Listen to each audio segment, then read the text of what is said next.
Alright guys, hello, I hope that you all are doing well. Today I'm going to go through a simple tutorial on just how to make a good thumbnail for a Modern Warfare video. It really is super easy and I'm no genius with Photoshop or anything like that, so if I can do it, you definitely can too. And with all that being said, if you could please go down and subscribe to my channel, it would mean the absolute world to me because I'd love to see some of you comment, that way we can get to know each other and maybe build a fun little community. So if you do subscribe, I look forward to seeing you in another video and I hope that we can get to know each other and kind of become friends, and nonetheless, let's just get right into the tutorial. So first off, when I'm going to make a thumbnail for a video, I'll go into the custom games right here and I'll go to the game setup, and the map that I actually pick is going to be Anaya Palace because it has the brightest blue sky, so the gun will be really bright in the sky. You'll see how the plain blue of it will help out with Photoshop later. And then you're going to go into game rules here and just set the match start timer to 5 seconds, that way you get into the game quicker. And then when you go into the gameplay tab, make sure you hit realism and hit that and enabled right there. That'll end up taking the HUD away and everything, so it just looks a little better. And then after that, just start the match and get into the game. And then so once you get into the game, you'll obviously see that there's no HUD here or anything, and the sky is just super blue and bright. And this spot right here actually, and the other side of the map, or if you spawn over there,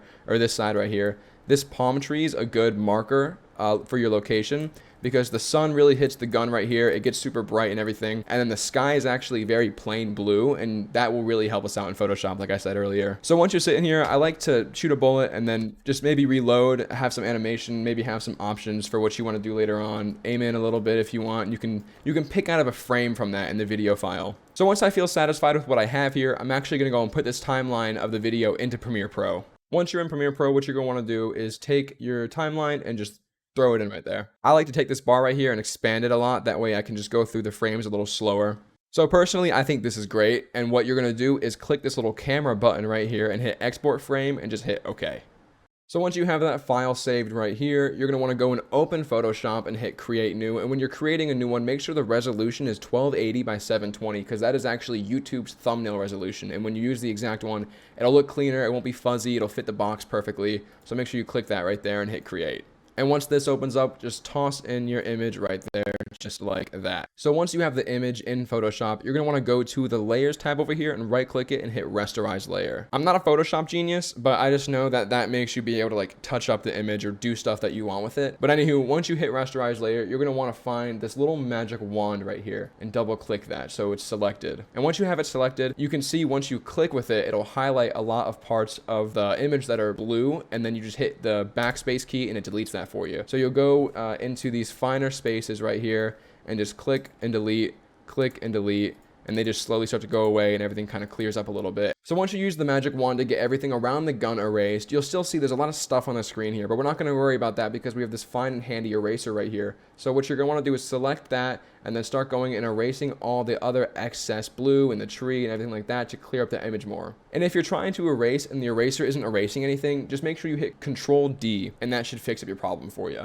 And just like that, with everything erased, we have this fine picture of the gun that you're using, whatever one you're using in your video. And you're going to want to go here and then duplicate the layer into an untitled one. And then once you duplicate the layer, I go and click this eye here and deselect it for the first layer. And in the second layer right here, you're going to want to go and hit free transform.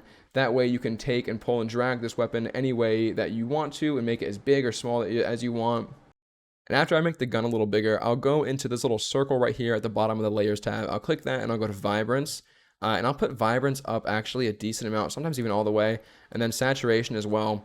And that just makes the gun stand out and pop so much more. And contrast in thumbnails is a huge thing. And it really does make a big difference. If I were to click the eye right here and take it off, the gun really just looks gray. And then when I put it back on, it just pops so much more. So I really like that in a thumbnail personally. You don't have to do it, but I think it makes it just that much a little bit better. So once you have the color the way that you want it, what you're going to want to do is actually go on the internet and find a screenshot of a map of Modern Warfare that you can put in the background of your thumbnail. That way we're just not looking at a gun and a white screen right here. So I have the screenshot that I want to use right here, and I will just plain and simply pop it into the Photoshop and make that a little bit bigger. And once you throw the screenshot that you want into Photoshop, what you want to do is take the image and actually put it at the bottom of the layers. That way it's not on top of the gun. And then so I'll also click this subject area and hit filter, and I'll go to blur, and then I will hit Gaussian blur, and I'll hit OK on that. And I'll actually do this like 2 to 3 or maybe even 4 times.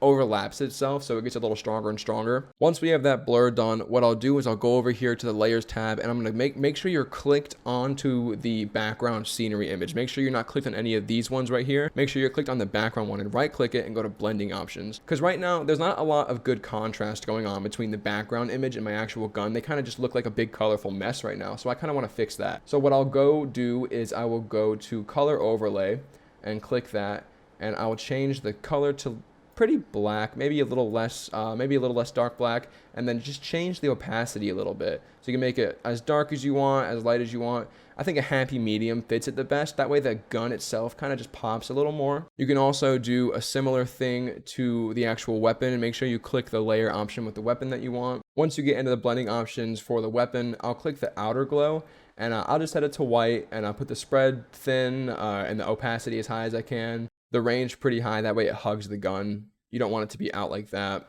And the size is just up to you. I mean, you can have it glowing as bright as the sun itself, or you can have it hug the gun. I like it when it hugs the gun. I'll also sometimes add some texture to it as well. You can really go around down this list and just play with some things that you want. Whatever you think looks good, you can keep it. Whatever you don't want, you don't have to keep. This is kind of where more personal preference come into play, but I kind of just like the outer glow and sometimes the texture when it works. So far, I think that this thumbnail is looking pretty good. The only thing that it could technically use if you do want it in there is some text, and I'll just throw it in there so you can see it. So what you'll do is you'll click T right here, and your little indicator for text will come up, and you'll just click the screen and you can type in anything you want. I'll just type in thumbnail right here. If you hold down V and grab the text, you can actually move it. Make sure you click off the screen so you're not typing anymore, and then hit V and you can grab it. You're going to want to also grab the text and drag it under the weapon, because it'll look a little bit more professional in the final product. And I'm going to click free transform here just to make this a bit bigger. Feel free to go up here and grab any font that you would like to go along with this. And when you find a font that fits your style, once again, I'm going to click it, and then I'm going to go to blending options. And for here, I will go and do a gradient overlay that adds a little fade to it actually. And then another big help to make videos look professional is a drop shadow right here. Click this bottom box, and you can make the opacity any way that you want. I like the darker the better. Distance you can change, just a little bit below it typically works. Spread,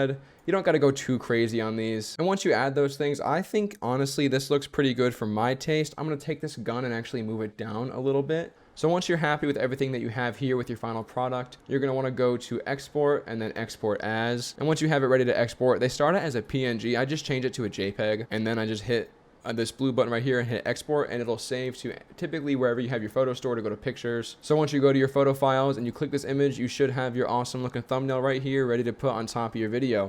And yeah, that's pretty much it. That's how to make a thumbnail in Modern Warfare. I hope that I did help you guys out if you were struggling with this. I know I'm probably not the best at explaining this. I'm not a Photoshop genius. I just know what I know, and I'm just trying to share that knowledge with you guys as well. If there's anything that I missed or any problems you're having, feel free to comment down below and ask it, and I'll answer right away. And if you did enjoy the video, make sure you do subscribe, because I would love to see you in another video and just build a community here where we can all hang out and talk. Have a great rest of your day. Peace out.